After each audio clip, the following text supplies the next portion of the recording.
What's up, j'espère que ça va. Alors aujourd'hui, nouvelle vidéo sur comment je gagne de l'argent en tant qu'étudiant. Je suis étudiant depuis le mois de septembre, donc je viens de passer mon bac et là je suis en première année de licence TAPS. Et je me suis quand même rendu compte qu'il faut gagner un petit peu d'argent pour faire ses études dans de bonnes conditions. Dans la plupart des cas, quand on est étudiant, on a besoin d'argent souvent pour se payer l'appart, pour se payer éventuellement une voiture, les abonnements de train, de tram, de bus, etc. Les études, parce que ça peut coûter cher, si c'est maintenant des études de commerce, ça peut coûter quand même une certaine somme d'argent. Faut aussi manger, faut aussi parfois sortir, quand même un petit peu profiter. Ou alors pour se payer comme des choses comme un nouveau téléphone, enfin peut-être pas un téléphone mais un ordinateur portable, je pense que ça peut être important. Tout ce genre de choses ça coûte de l'argent et c'est quand même mieux de pouvoir en gagner, de se payer ça soi-même. Il faut donc beaucoup d'argent quand on est étudiant et parfois l'argent de poche de papa, maman, mamie, etc. de toute la famille, même si ça procure quand même une bonne aide, ça suffit pas toujours. Et c'est pour ça qu'il est important de savoir gagner de l'argent autrement. Et c'est pour ça que dans cette vidéo, je vais te montrer comment moi je fais et les autres manières possibles pour gagner de l'argent quand on est étudiant. Pour ma part, chaque mois, je dois payer un abonnement de train et de tram. Je dois aussi payer le remboursement de mon prêt bancaire.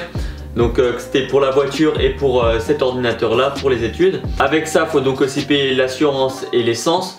Et enfin tout ce qui est la nourriture, bon ça mes parents ils mettent quand même pour payer ça. Mais ça reste quand même, on approche vers les 400-500 € par mois.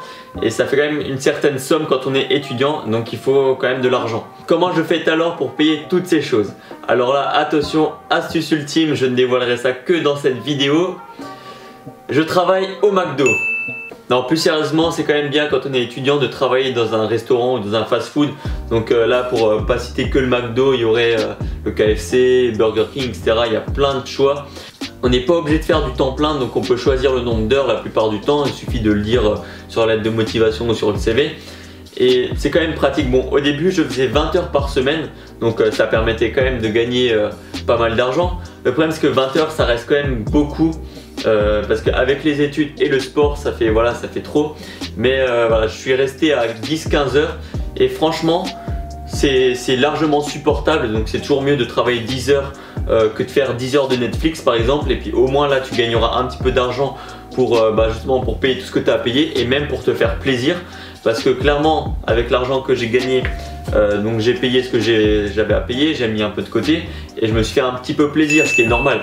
Donc là pour le coup, plus tu travailles, plus tu as d'argent. Et puis après il faut voir en fonction de ton emploi du temps, mais travailler dans un fast food comme ça ou n'importe où, ça peut être une bonne option. Après je peux comprendre que certaines personnes n'ont pas trop envie de travailler dans ces endroits là, tout simplement parce qu'ils n'ont pas envie, ou alors que ça les dégoûte de travailler avec de la bouffe qui n'est pas forcément très bonne.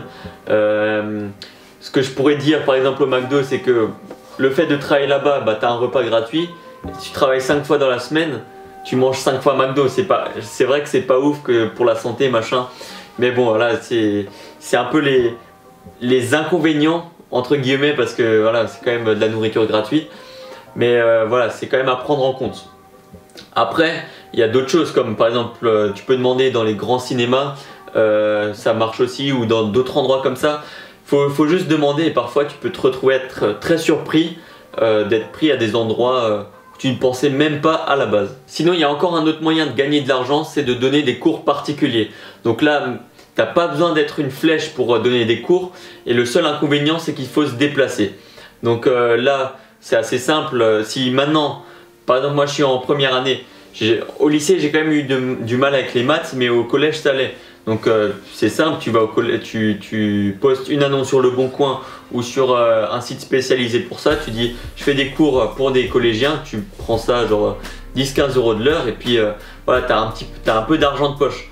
Après il faut voir avec le nombre de demandes et tout, faut quand même un petit peu savoir se vendre pour donner des cours particuliers et avoir une certaine confiance en soi et en ses capacités, parce que c'est quand même, faut être sûr de soi et donner des bons cours et pas faire de la merde. Après voilà, faire des cours à des collégiens c'est pas forcément très difficile.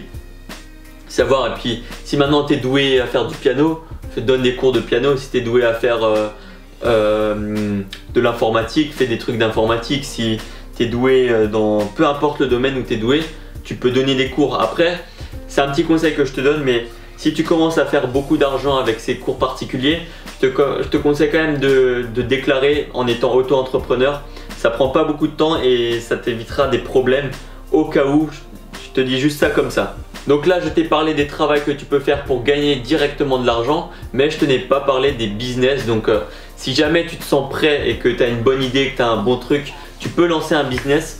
Mais il faut savoir qu'avec les business, il faut la plupart du temps investir une certaine somme d'argent avant d'en gagner. Donc c'est-à-dire perdre de l'argent avant de pouvoir profiter d'argent en plus. Et souvent, voilà, c'est risqué. Mais si tu t'y connais bien dans le domaine et que voilà, tu as vraiment un truc à faire, tu peux te lancer là-dedans, mais c'est un petit peu plus risqué. Il faut être sûr de pouvoir quand même continuer à payer ce que tu as à payer si jamais tu veux faire ça. Bon, après c'est à tenter, donc à toi de voir. Voilà, je t'ai à peu près tout dit sur mes conseils de comment je gagne de l'argent ou comment gagner de l'argent quand on est étudiant ou quand on est jeune. Si tu as des questions, que ce soit sur le McDo en particulier parce que j'y travaille un petit peu, ou alors sur n'importe quoi d'autre, je t'invite vraiment à les mettre dans les commentaires ou alors m'ajouter sur Snap ou Insta, donc là ils vont s'afficher. Après si tu les mets en commentaire, tout le monde pourra en profiter, j'y répondrai forcément, t'as plus qu'à poser ta question. Sur ce, j'espère que la vidéo t'a plu, qu'elle t'a aidé, qu'elle t'a apporté pour que tu puisses gagner un petit peu d'argent pendant cette période qui est assez difficile, la période des études ou alors de la jeunesse tout simplement. Si c'est le cas, je t'invite vraiment à mettre un pouce bleu en bas de la vidéo, à t'abonner et jusqu'à la prochaine fois, porte-toi bien, ciao!